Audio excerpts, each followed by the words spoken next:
का विद्यासागर नाम। जय बोलो देवादिदेव प्रथम देव श्री आदिनाथ भगवान की। संत शिरोमणि आचार्य गुरुवर श्री विद्यासागर जी महामुनि राज की। पूज्यवर आचार्य समय सागर जी महाराज की। निर्यापक मुनि श्री सुधा सागर जी महामुनि राज की। पूज्य मुनि श्री सौम्य सागर जी महाराज की। 3 करोड़ मुनि राजों की।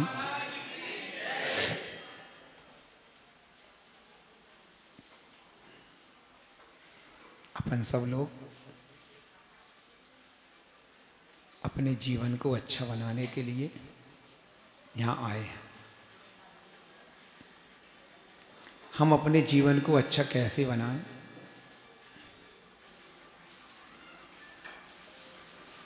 जब तक हम स्वयं अच्छे नहीं होंगे, जब तक अपना जीवन हम अच्छा नहीं बना सकते।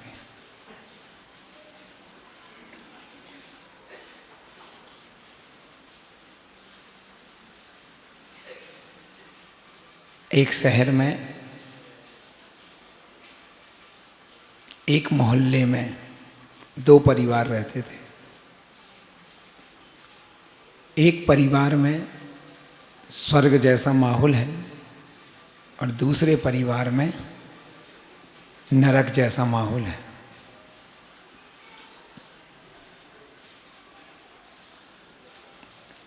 एक परिवार के बारे में दूसरे परिवार को प्रतिदिन सुनना पड़ता है, क्योंकि एक परिवार में प्रतिदिन महाभारत होती है और एक परिवार स्वर्ग के सुखों का आनंद भोग रहा है।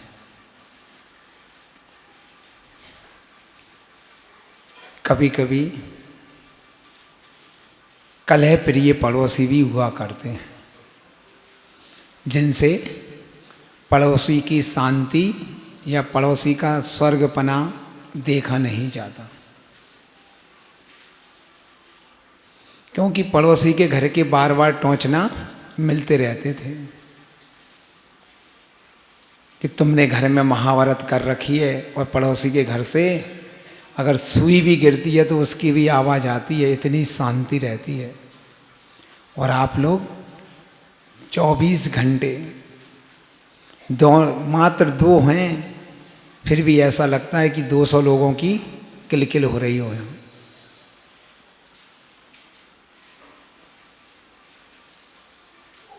एक दिन पिता पुत्र दोनों थके हारे दुकान से आते हैं और दोनों कैसेटें चालू हो जाती हैं।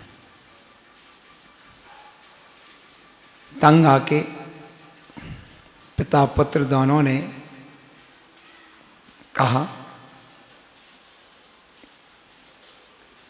कि थोड़ा बहुत पड़ोस से ले लिया करो, वहाँ तो इतनी शांति रहती है और यहाँ पूरे टाइम खटपट खटपट होती रहती है। कम से कम शांति से हमें घर तो आकर के बैठने दिया करो,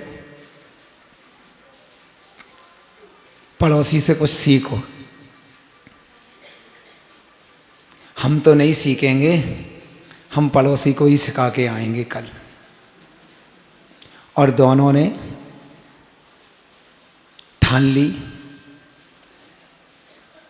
दुश्मन का दुश्मन अपना दोस्त होता है, तो दोनों सास बहू दोस्त बन जाती हैं, क्योंकि पड़ोसी के घर में आग लगानी है।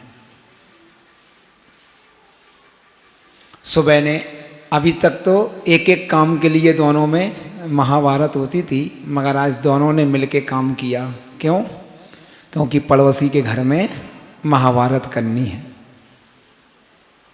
और जल्दी से अपने काम से निपट के सास पड़ोस के घर में पहुंच जाती है।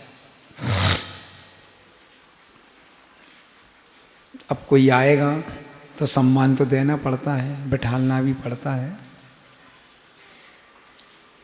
आइए आइए बैठिए, बैठा लिया। थोड़ी देर चर्चा होने के बाद सास ने बहू से कहा, बेटा कुछ चाय नाश्ता लगा दे। पड़ोसन पहली बार आई है।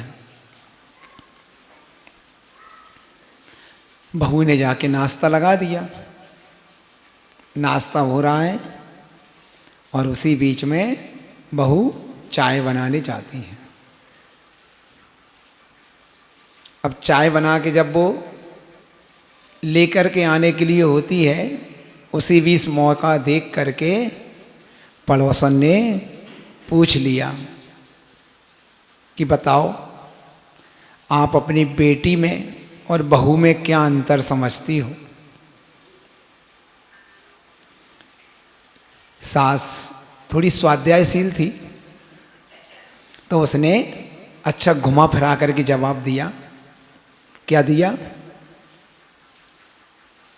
कि मेरी बेटी तो शक्कर है और मेरी बहू नमक है। मेरी बेटी शक्कर है और बहू नमक है।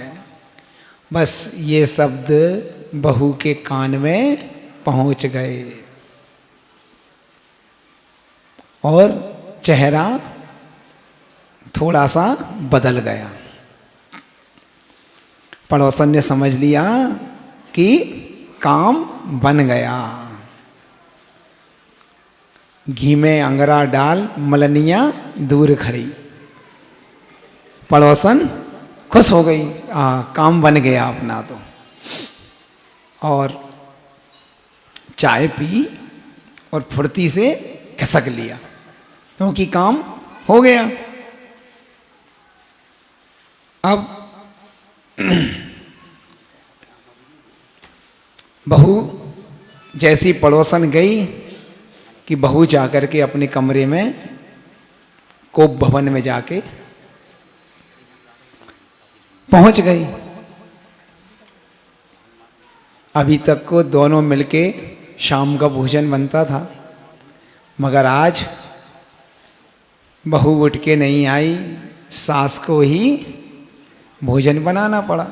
सास ने समझा हो सकता है सिर दर्द वगैरह हो रहा हो, क्योंकि मौसम चेंज हो रहा है, सर्दी जुकाम जरा में हो ही जाता है, इस कारण से नहीं आई। आई, अपना भोजन किया, थाली सरकाई और चली गई। ठीक है, स्वास्थ्य गड़बड़ है इसलिए थोड़ा सा चेहरा मलिन है। सास तो यही समझ रही क्योंकि उसके मन में कुछ था ही नहीं। सुबह हुई, अभी तक क्या होता था, परिवार में 4 लोग थे तो चारों लोगों का पानी 2 जग में एक साथ छाना जाता था मंजन के लिए, और 4 मग्गे चाय बनाई जाती थी। मगर आज क्या हुआ, 1 जग पानी छना है और 2 मग्गे चाय बनी है। अब बहू पहले उठ जाती है, सभी घरों में यही स्थिति है क्योंकि बहू को पहले उठना पड़ता है, सास आराम से उठती है। हाँ, क्योंकि जब हम बहू थे, जब भी हम पहले उठते थे तब हम सास बन गए हैं, तो अब हम बाद में ही उठेंगे, पहले बहू को ही उठना पड़ेगा। ठीक है, सास जब उठी तो देखा, हंसो नहीं, सब अपनी अपनी घर की कहानी है। हाँ, इसलिए हंस रही कि आप उल्टा भी बताओ उसका। हाँ, वही आगे आ तो रहा है, सब पूरा सुनो तो अच्छे से। अब क्या हुआ, अभी तक तो प्रतिदिन जब सास अपना दरवाज़ा खोलती थी तो दरवाजे के बाहर 1 जग में पानी और मंजन रखा हुआ मिलता था, मगर आज कुछ भी नहीं मिला। जब कुछ नहीं मिला तो सास ने सोचा हो सकता लेट हो गई होगी, सिर दर्द था, चलो मैं ही चल के देख लेती हूँ।